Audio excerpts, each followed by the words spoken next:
He's a Toronto-based doctor, and he's the founder of Political Honesty Canada.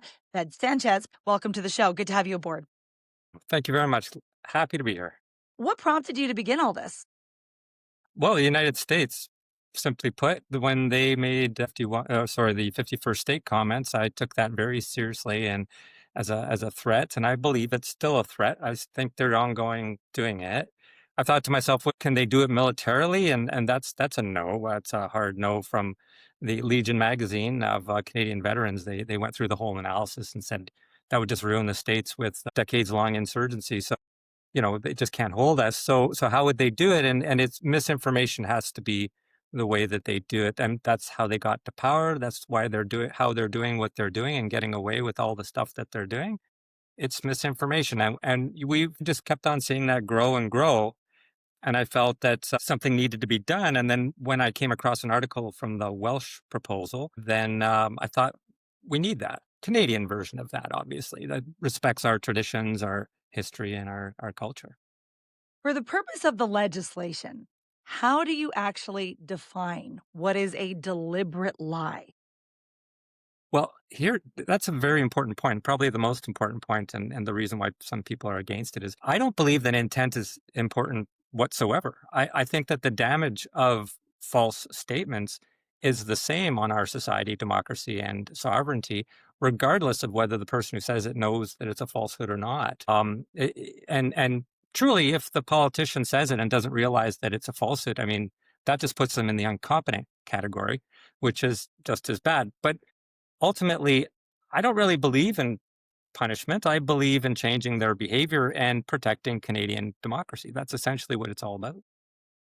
When you look at the Welsh example and the legislation that they're working on there, are there any lessons learned? Because it seems like it's a pretty difficult task based on how it's been going over there.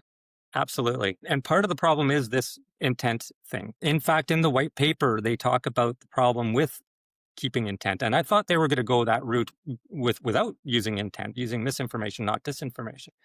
But it seems that the politicians who have taken this to Parliament and who are addressing it want the intent component, which is making it much more difficult. I think it should just be totally ignored. I don't think intent matters, as I outlined to you. As well, they have problems with what exactly are they going to limit the claims to. I mean, I think it should be the provable falsehoods, bending the truth. That's part of politics. We've always had that. Even misstatements, but that's part of what I said first. But to say an overt mistruth, like a falsehood that you can prove, that's just simply wrong. What's the penalty that you're envisioning here? Is it a financial penalty, like a fine that a politician has to pay? Is it a ban from office? Is it something more severe than that? What's the consequence?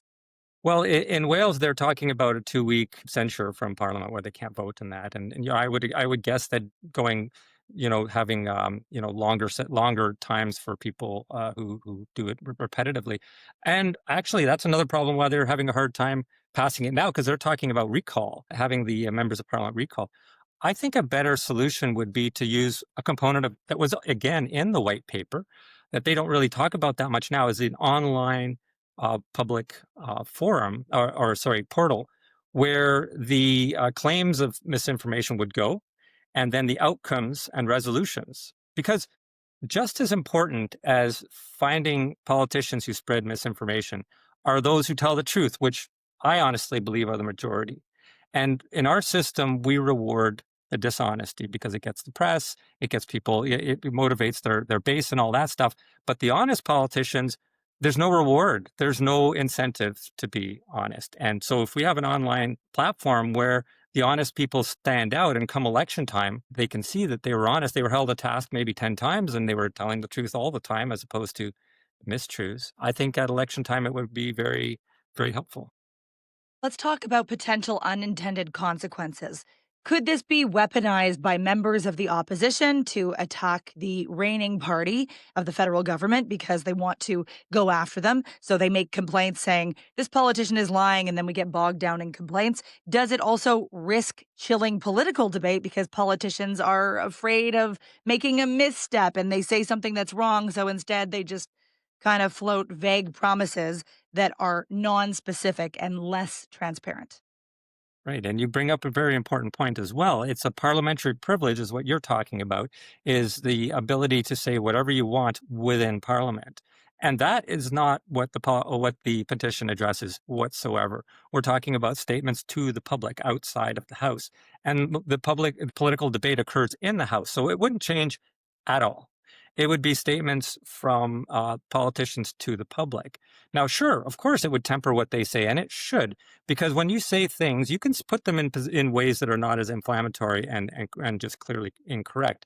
All or none statements are a very clear example. Like when somebody says nothing is being done, that's not true. You might think that it's not enough is being done, or what's being done is wrong, or whatever. But to say nothing is being done, that's a falsehood, and it stirs the emotion. It makes it, wow, they're doing nothing. That kind of stuff is what they want, and that's what we need to get rid of.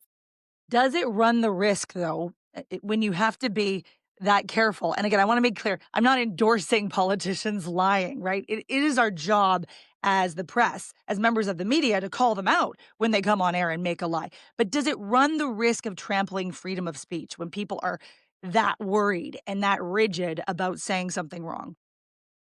Well, there's a couple of issues. One of them is that they know what they're saying. I mean, they have staff. We pay their staff, especially cabinet ministers. They have large staffs. They have libraries. They have librarians they can call up on. They know what they're saying when they're talking about these big statements that I'm talking about. I'm not talking about small things. And also, there's nothing wrong with making a mistake. I mean, you can honestly say something and then retract it and say, oh, yeah, sorry, that's not exactly what I meant, or put it into the proper context, because you could take a statement and take it out of context and it's wrong, but you put it in the proper context and it's actually correct. That clarification is very important to the public. It needs to be encouraged. And so they should be encouraged to be responsible for what they say. I mean, just like a doctor is responsible for what they do and what they say, and so are lawyers and all kinds of professionals. And professionals don't have nearly the same amount of power as they do. And yet, politicians are not held to the same standards as the general public. You say something, or just somebody off the street says something that is clearly false, causes damage to somebody's business, they're going to get sued. But a politician doesn't. That's not right. I'm not talking about having a politicians held to a higher standard, although that would be amazing. I'm talking about having them held to the same standard as your average person. Petition that was virtual just wrapped up today. How many signatures did you get? 9, I believe, if unless I'm incorrect there. What happens next? Well, it was certified today, so because you have to get more than 500 to be certified, and then it goes to the member of parliament who's going to present it in parliament, and then it gets voted on, and then they do with it whatever they do. But that's not the end of it for me or for many people who have become interested in this issue. Is that, we don't want this tabled, we don't want this just shelved in some commission that's nobody's ever going to look at. I think this is a serious threat to our democracy. It's ongoing, whether it's the United States, Russia, China, whatever, it doesn't matter. This is a problem and we need it addressed. Your goal is very admirable. I have to say that. That's my opinion. We all want more honesty in politics. But let me ask you this in closing. Do you think it's actually realistic? Do you I, think Canadians are going to go for this? Do you think this could actually happen in our country? I think it has to. I think that we are going to go the way of the United States if we don't.